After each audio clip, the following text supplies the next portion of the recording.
ओम शांति।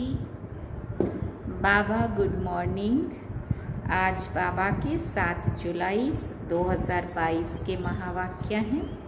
बाबा ने सार में कहा, मीठे बच्चे, 21 जन्मों के लिए रावण की जंजीरों से लिबरेट होना है तो बाप की श्रीमत पर चलो। बाप आते ही हैं तुम्हें सब दुखों से लिबरेट करने।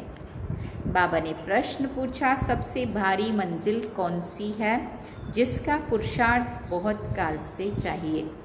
तो बाबा ने उत्तर में कहा, अंत काल में एक बाप की याद रहे और कोई याद ना आए, ये बहुत भारी मंजिल है। अगर कोई याद आया तो इस दुनिया में जन्म लेना पड़ेगा, इसलिए बहुत काल से शिव बाबा की याद में रहने का अभ्यास करो। दूसरा प्रश्न बाबा ने पूछा, कई बच्चों की अवस्था चलते चलते डावाडोल क्यों हो जाती है?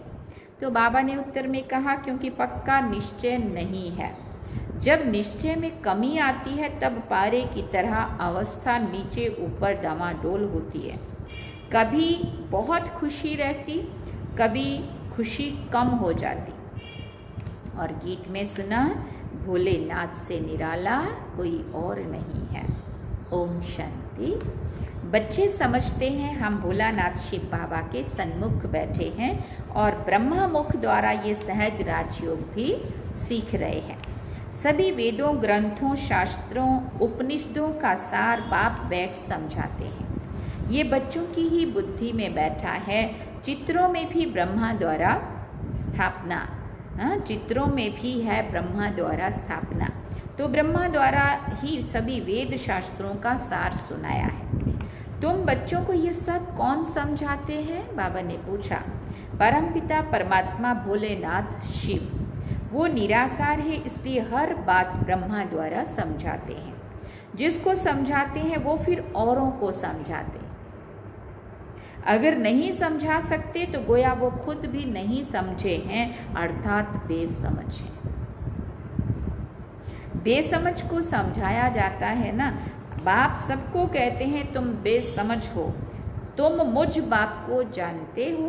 पूछा बाबा ने। तुम भारतवासियों ने वर्षा लिया था, सत्युगी स्वराज्य था, फिर रावण राज्य होने से तुमने वर्षा गंवा दिया। रावण राज्य के कारण तुम पतित बेसमझ कंगाल बन पड़े हो। सभी आसुरी मत पर ही चलते हैं।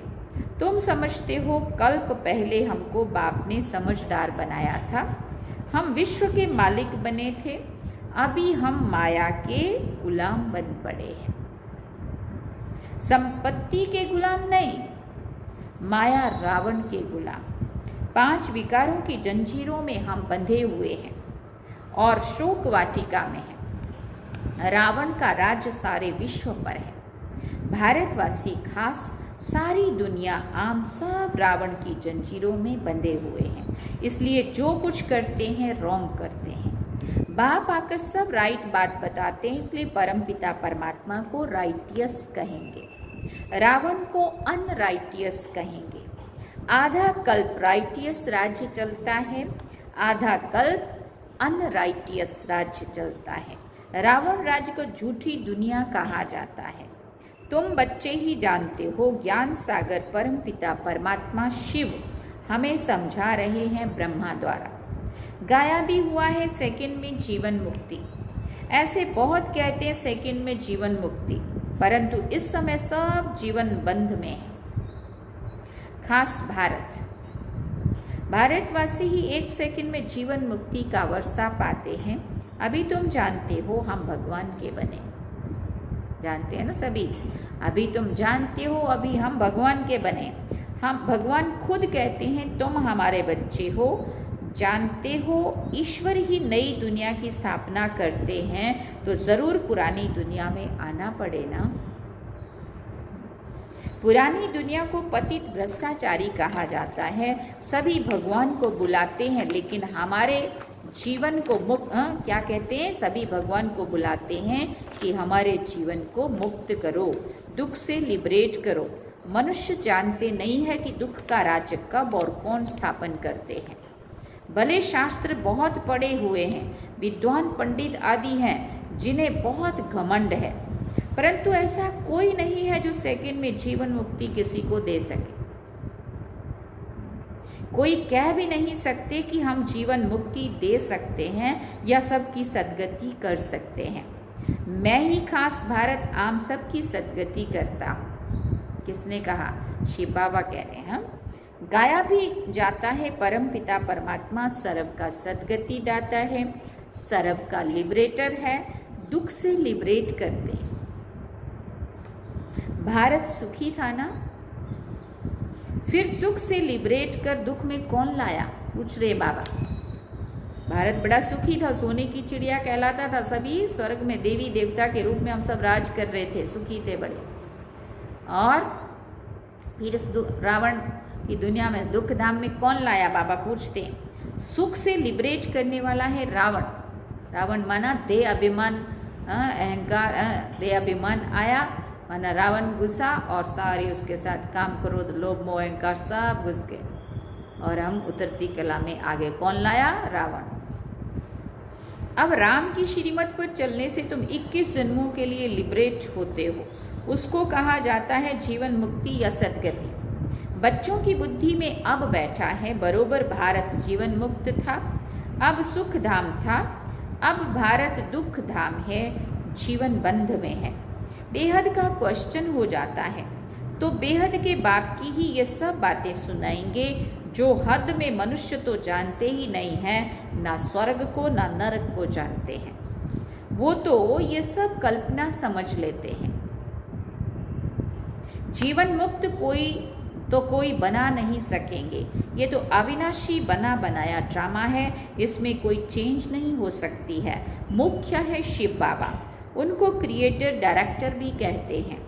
ब्रह्मा विष्णु शंकर का भी पार्ट है, जगत अम्बा जगत पिता का भी पार्ट है, देवी देवताओं का भी पार्ट है। फिर इस्लामी बौद्धी आदि अपना अपना पार्ट बजाते हैं, वही पार्ट फिर सबको बजाना है। फिर पार्ट में एक धर्म हो जाएगा, फिर दूसरे धर्म वाले अपने समय पर अपना पार्ट रिपीट करेंगे। अभी तुम जानते हो इस समय ब्राह्मण कुल की रिपीटेशन है, ब्राह्मण कुल रिपीट हो रहा है। प्रजापिता ब्रह्मा से ब्राह्मण कुल की स्थापना होती है, उनको ब्राह्मण संप्रदाय कहा जाता है। क्राइस्ट से क्रिश्चियन संप्रदाय की रचना हुई। परमपिता परमात्मा ने ब्रह्मा और ब्रह्मा द्वारा ब्राह्मण संप्रदाय रची, तो फिर वो इतने सब मुख वंशावली होंगे। कुख वंशावली तो हो ना सके। कहते हैं ना, तुम माता पिता हम बालक तेरे, तो ये सब एडॉप्टेड चिल्ड्रन है। ये है ही एडॉप्शन। पहले ब्रह्मा को एडॉप्ट किया, फिर ब्रह्मा द्वारा तुम ब्राह्मण ब्राह्मणियाँ एडॉप्ट होते हो। तुम जानते हो हम शिव बाबा के पोतरे, ब्रह्मा बाबा के बच्चे हैं।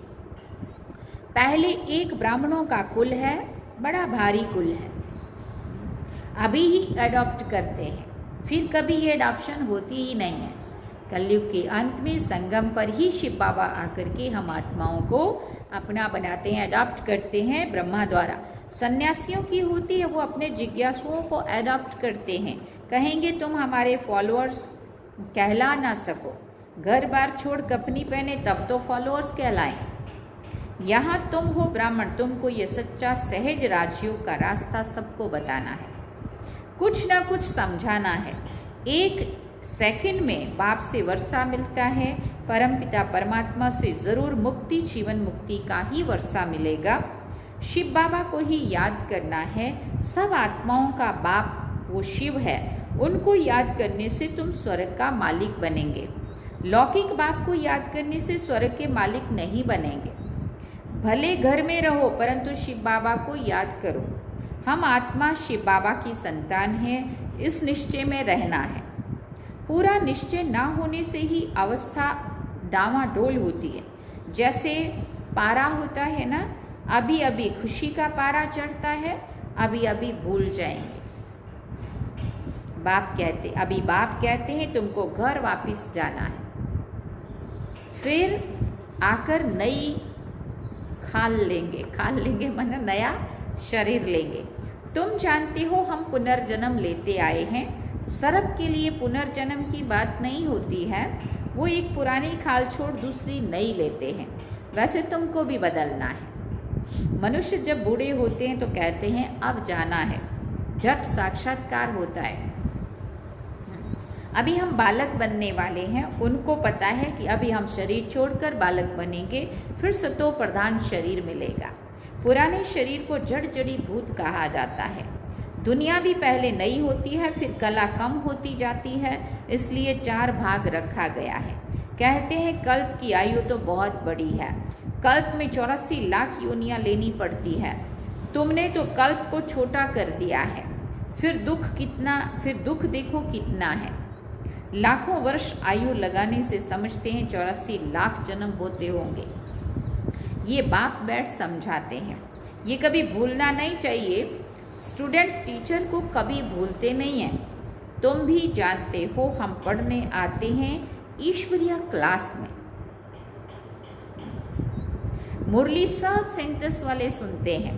पढ़ाने वाला तो एक ही ज्ञान का सागर ठहरा, उनको ही ज्ञान का सागर पतित पावन सर्व का सद्गति दाता कहा जाता है। सर्व अर्थात भारत और सभी खंड आ जाते हैं।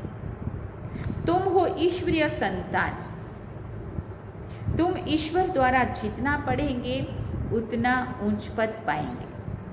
पढ़ाई भी बड़ी सहज है, सिर्फ 2 अक्षर याद करने हैं। कौन से?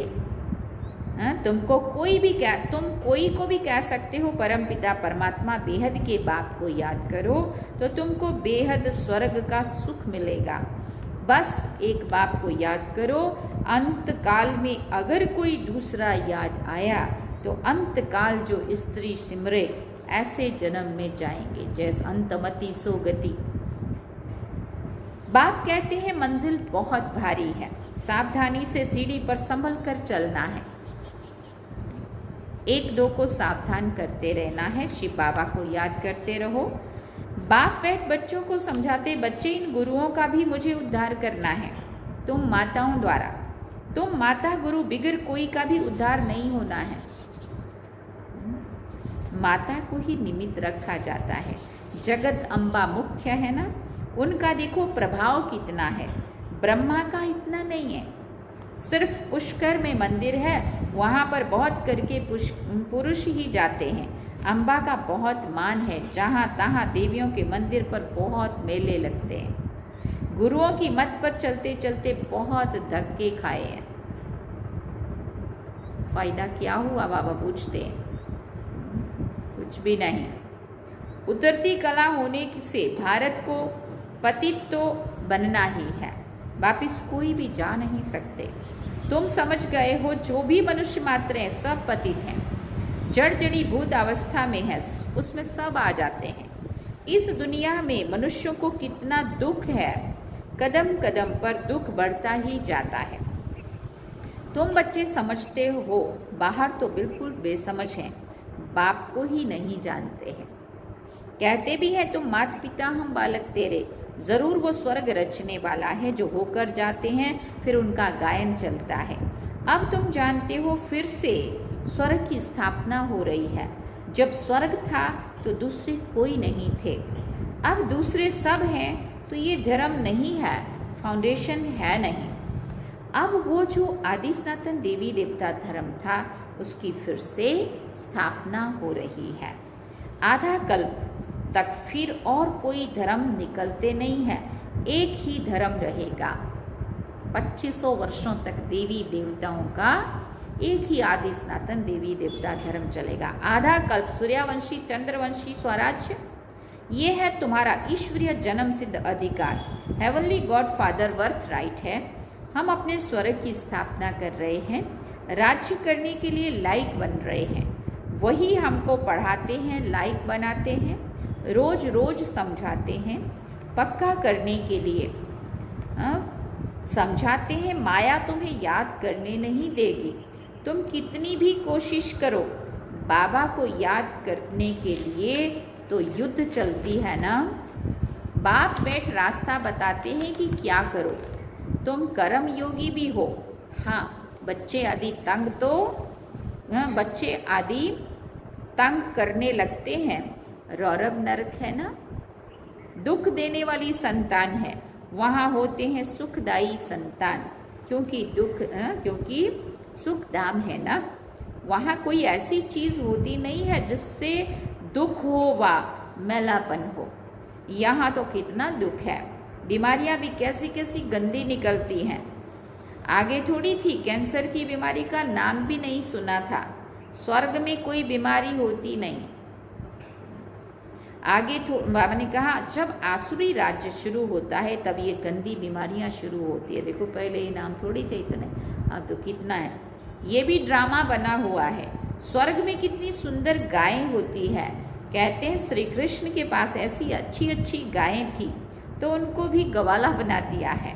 श्री कृष्ण कोई ग्वाला थोड़ी था। आज की कलयुगी दुनिया में कोई बड़ा पैसे वाला होता है, अमीर घर का, कितने नौकर रख सकता है, तो क्यों उसके पास दास दासियाँ नहीं होंगी क्या, जो उसको खुद को गैया चराने जाना पड़े। बाबा कहते उनको भी ग्वाला बना दिया, वो कोई ग्वाला थोड़ी था। तुम कहेंगे शिव बाबा ने ये चैतन्य ह्यूमन गाय चराई है, ज्ञान घास खिलाते हैं, ये अभी की बात है। सभी को, जो भी बाबा के बच्चे, उनको कहा गौएं, और बाबा हो गया ग्वाला, और बाबा ने सबको ज्ञान का घास खिलाया, गौओं को चराया। शिव बाबा ने जो ब्रह्मा मुख के द्वारा सभी गौओं को घास खिलाया। बाबा कहते ज्ञान घास खिलाते, ज्ञान का कलश माताओं पर रखा है। बाबा कहते हैं अब मैं जो सुनाता हूँ वो सुनो। पहली बात, मन मना भव, मुझे याद करो तो विकर्म भस्म होंगे। यह है बहुत सहज उपाय। अच्छा, मीठे मीठे सिकिल दे बच्चों प्रति माता पिता बाप दादा का याद प्यार और गुड मॉर्निंग। रूहानी बाप की रूहानी बच्चों को नमस्ते। हम रूहानी बच्चों की रूहानी माता पिता बाप दादा को दिलवा जान सिकवा प्रेम से याद प्यार। गुड मॉर्निंग, नमस्ते, थैंक यू बाबा, शुक्रिया बाबा। धारणा के लिए मुख्य सार है। पहला पॉइंट, बाप की श्रीमत पर सबको रावण की जंजीरों से मुक्त कर जीवन मुक्ति का वर्षा दिलाने की सेवा करनी है। दूसरी बात, एक बाप से ही सुनना है, बाकी जो सुना उसे भूल जाना है। मंजिल भारी है, इसलिए एक दो को सावधान करते बाप की याद दिलाते दिलाते उन्नति को पाना है। वरदान में बाबा ने कहा, सत्यता की हिम्मत से विश्वास का पात्र बनने वाले बाप व परिवार के स्नेही भव। सत्यता की हिम्मत से विश्वास का पात्र बनने वाले बाप व परिवार के स्नेही भव। विश्वास की नाव सत्यता है। विश्वास की नाव सत्यता है। दिल और दिमाग की ऑनेस्टी है तो उसके ऊपर बाप का, परिवार का स्वतः ही दिल से प्यार और विश्वास होता है। विश्वास के कारण फुल अधिकार उसको दे देते हैं। वो स्वतः ही सबके स्नेही बन जाते हैं। इसलिए सत्यता की हिम्मत से विश्वास के पात्र बनो। सत्य को सिद्ध नहीं करो, लेकिन सिद्धि स्वरूप बन जाओ तो तीव्र गति से आगे बढ़ते रहेंगे। स्लोगन में बाबा ने कहा, सबसे अधिक धनवान वो है जिसके पास शांति व पवित्रता का खजाना है। सबसे अधिक धनवान वो है जिसके पास शांति व पवित्रता का खजाना है। अच्छा, ओम शांति। ये थे आज के बाबा के महावाक्य। बाबा ने सार में कहा, मीठे बच्चे, 21 जन्मों के लिए रावण की जंजीरों से लिबरेट होना है तो बाप की श्रीमत पर चलो। बाप आते ही हैं सब दुखों से लिबरेट करने के लिए। और गीत क्या सुना? भोलेनाथ से निराला कोई और नहीं है। अब हम बाबा को याद करें।